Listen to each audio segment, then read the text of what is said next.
बिस्मिल्लाहिर्रहमानिर्रहीम। स्टूडेंट्स, आज का हमारा चैप्टर नंबर 4 का जो आर्टिकल है ये हमारा लेक्चर नंबर 16 है। तो आज हमने डिस्कस करना है factors affecting London forces, factors affecting strength of London forces.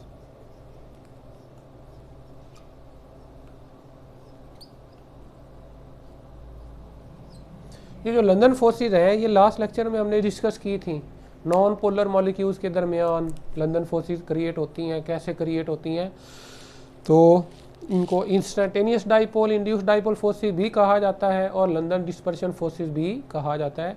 एक नॉन पोलर मॉलिक्यूल से भी अट्रैक्ट हो सकता है किसी खास लम्हे पर, तो इस वजह से ये मोमेंट्री फोर्सेस कहलाती हैं।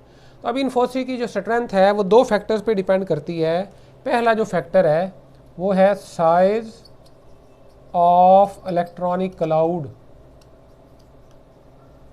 ऑफ एटम और मॉलिक्यूल। और कौन सा एटम या मॉलिक्यूल? नॉन पोलर, क्योंकि लंदन फोर्सेस आमतौर पर नॉन पोलर मॉलिक्यूल्स में हम इनको डिस्कस करते हैं। होती सारे मॉलिक्यूल्स के दरमियान है, लेकिन हम इनको पोलर और नॉन पोलर यानी ज़्यादातर नॉन पोलर मॉलिक्यूल्स के लिए ही इनको कंसीडर करते हैं।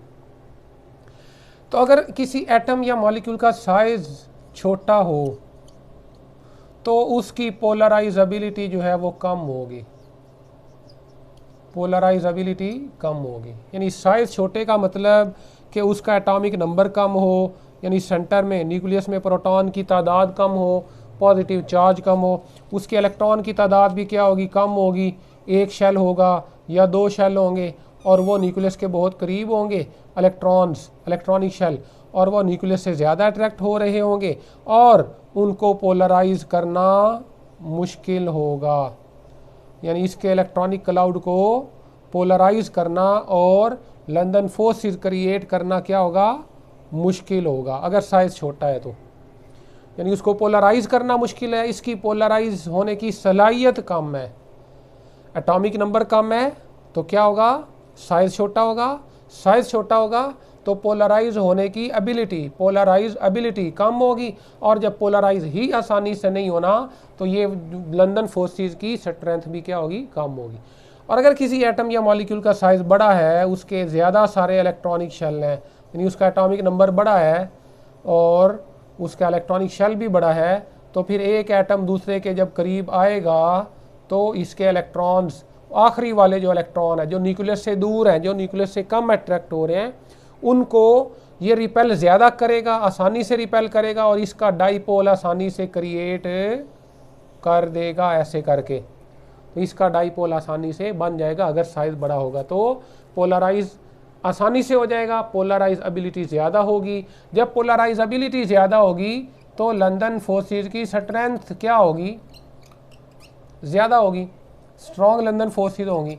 और जब लंदन फोर्सेस स्ट्रॉन्ग होगी एटम्स या मॉलिक्यूल्स के दरमियान, तो उनको अलहदा करना मुश्किल होगा, उनको अलहदा करने के लिए ज़्यादा हीट करना पड़ेगा, यानी उनका मेल्टिंग पॉइंट या बॉइलिंग पॉइंट क्या होगा? ज़्यादा होगा। तो साइज़ पे डिपेंड कर रही है कि हर चीज़। एटॉमिक नंबर ज़्यादा होगा तो साइज़ बड़ा होगा, साइज़ ज़्यादा हो तो पोलराइजेबिलिटी ज़्यादा हो तो लंदन फोर्सेस आसानी से क्रिएट होंगी, और लंदन फोर्सेस की स्ट्रेंथ जितनी ज़्यादा होती है उतना ही मेल्टिंग बॉइलिंग पॉइंट उस सब्सटेंस का ज़्यादा होता है। तो एटम्स की जब बात करेंगे, ये हमने एटम का भी और मॉलिक्यूल दोनों की बात की है। तो एटम्स मोनो एटॉमिक मॉलिक्यूल्स किन के होते हैं? मोनो एटॉमिक मॉलिक्यूल्स होते हैं नोबल गैसेस के, जो ग्रुप 8 0 ग्रुप के एलिमेंट्स या 8A ग्रुप के elements, helium, neon, argon, krypton, xenon, ये डाउन द ग्रुप साइज बढ़ता है, down the group atomic number बढ़ता है और एटम्स का साइज बढ़ता है। तो ये मोनो एटॉमिक गैसेस हैं क्योंकि इनका आखिरी शेल कम्प्लीटली फिल्ड होता है और ये मॉलिक्यूल नहीं बनाती। तो जैसे जैसे एटम का साइज डाउन द ग्रुप बढ़ता जाएगा तो फिर उनकी पोलराइजेबिलिटी बढ़ती जाएगी, लंदन फोर्स की स्ट्रेंथ बढ़ती जाएगी और मेल्टिंग बॉइलिंग पॉइंट बढ़ता जाएगा। इसका -268 है और इसका उससे कम है -2 57 या समथिंग है, उससे इसका मेल्टिंग बॉइलिंग पॉइंट ज़्यादा है, इससे इसका ज़्यादा है, और उससे नीचे वाले down the group melting boiling point बढ़ता है। जब हम बात करते हैं मॉलिक्यूल्स की, तो इनसे पहले वाला जो ग्रुप है 7A group, fluorine, chlorine, bromine, iodine, astatine, उनका भी क्या है, डाउन दी ग्रुप साइज बढ़ता है। तो ये मोनो एटॉमिक मॉलिक्यूल नहीं होते, ये डाई एटॉमिक मॉलिक्यूल होते हैं, इनके दो दो एटमों वाला मॉलिक्यूल होता है। और जब एटम बड़ा होगा, डाउन दी ग्रुप एटम का साइज बड़ा होगा, तो उनसे बनने वाला डाई एटॉमिक मॉलिक्यूल का साइज भी बड़ा होता जाएगा। और जितना ये नॉन पोलर मॉलिक्यूल है, क्या है, नॉन पोलर मॉलिक्यूल है, फ्लोरीन का फ्लोरीन से बॉन्ड है, ब्रोमीन का ब्रोमीन से बॉन्ड है, तो ये नॉन पोलर मॉलिक्यूल्स हैं। तो इनका डाउन दी ग्रुप साइज बढ़ता जाएगा, तो फिर इन एक दूसरे को पोलराइज ज़्यादा आसानी से कर सकेंगे। फ्लोरीन फ्लोरीन मॉलिक्यूल को पोलराइज आसानी से नहीं कर सकता, क्लोरीन क्लोरीन को उसकी निस्बत कुछ ज़्यादा पोलराइज कर सकता है, ब्रोमीन ब्रोमीन को उससे ज़्यादा पोलराइज कर सकता है। और आयोडीन सबसे ज़्यादा पोलराइजेबिलिटी आयोडीन की है, क्योंकि उसका साइज सबसे बड़ा है, डाउन दी ग्रुप साइज बढ़ता है। तो फिर सबसे ज़्यादा मेल्टिंग बॉइलिंग पॉइंट किसका होगा, आयोडीन का। इसी वजह से फ्लोरीन क्या है, गैस है, क्लोरीन भी गैस है, ब्रोमीन लिक्विड हो जाता है, और आयोडीन सॉलिड है रूम टेम्परेचर पे। इसका बॉइल मेल्टिंग पॉइंट इतना ज़्यादा है कि ये रूम टेम्परेचर पे सॉलिड स्टेट में एग्जिस्ट करता है। तो ये था हमारा पहला factor, size of the electronic cloud of atom और मॉलिक्यूल, जो कि लंदन फोर्स की स्ट्रेंथ बताता है। दूसरा जो हमारा फैक्टर है वो है number of atoms in a non polar molecule, number of atoms in a non polar molecule. तो अब नंबर ऑफ एटम्स वाला फैक्टर डिस्कस करते हैं कि अगर किसी एटम या हम मॉलिक्यूल की बात करते हैं, number of atoms in a non polar molecule. अगर किसी मॉलिक्यूल में एटम्स की तादाद ज़्यादा होगी तो फिर उसका साइज़ बड़ा होगा, और जब साइज़ बड़ा होता है तो फिर हमें पता है पोलराइजेबिलिटी ज़्यादा होती है, और पोलराइजेबिलिटी ज़्यादा हो तो फिर लंदन फोर्सेस की स्ट्रेंथ भी ज़्यादा होती है, और मेल्टिंग बॉइलिंग पॉइंट भी ज़्यादा होता जाएगा। तो अगर हमारे पास, हम यहाँ पर नॉन पोलर मॉलिक्यूल्स लेते हैं, सैचुरेटेड जो अल्केन्स हैं, अल्केन्स जिनमें कार्बन कार्बन सिंगल बॉन्ड होता है, तो एक कार्बन वाली होती है CH4 मीथेन, दो कार्बन वाली C2H6 ये इथेन होती है, क्या होती है, इथेन। तीन कार्बन वाली प्रोपेन, चार वाली ब्यूटेन, पांच कार्बन वाली पेंटेन, 6 कार्बन वाली हेक्सेन C6H14। इनका जनरल फार्मूला क्या है, CnH2n+2। जितने कार्बन हो उससे डबल से 2 ज़्यादा हाइड्रोजन होने हैं। कार्बन की तादाद को यहाँ लिखना है, C अगर 6 है तो हाइड्रोजन कितने होंगे, 2 6 12 + 2 14, C6H14। ये हेक्सेन है, ये क्या है, हेक्सेन है। तो किस में एटम्स की तादाद ज़्यादा है, हेक्सेन में। तो इसका मॉलिक्यूल लंबा होगा, इसका मॉलिक्यूल छोटा होगा लेंथ में। C2H6 ऐसे लिखेंगे, ये 6 हाइड्रोजन लगने हैं, इस कार्बन के साथ 3 हाइड्रोजन और इस कार्बन के साथ 3 हाइड्रोजन, ये है C2H6। और एक इथेन का मॉलिक्यूल जो है वो दूसरे इथेन मॉलिक्यूल के साथ कितनी जगहों से करीब आकर अट्रैक्ट हो सकता है, यानी पोलराइज हो सकता है, 2 जगहों से।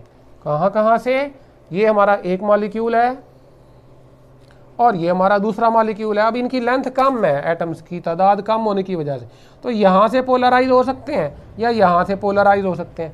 2 साइड्स हैं जहाँ से ये एक दूसरे को पोलराइज कर सकते हैं। ये 2 जगह हाइड्रोजन हाइड्रोजन, ये यहाँ से ये ज़्यादा जल्दी कांटेक्ट में आएंगे, पहले कांटेक्ट में आएंगे 2 जगहों से।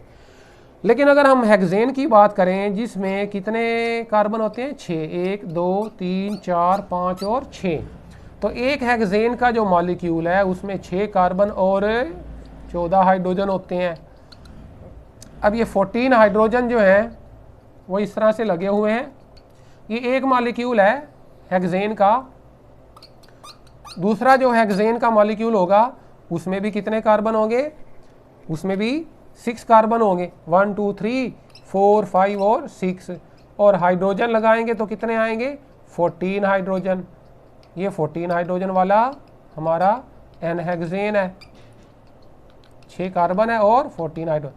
अब ये एक मॉलिक्यूल की लेंथ बड़ी है उसकी निस्बत, ज़्यादा एटम्स की तादाद ज़्यादा होने की वजह, नंबर ऑफ एटम्स ज़्यादा होने की वजह से, तो इसमें क्या होगा, ये दो मॉलिक्यूल यहाँ से भी कांटेक्ट में आ सकते हैं, इधर से भी, इस जगह से भी, इस जगह से भी, इस जगह से भी और इस जगह से भी।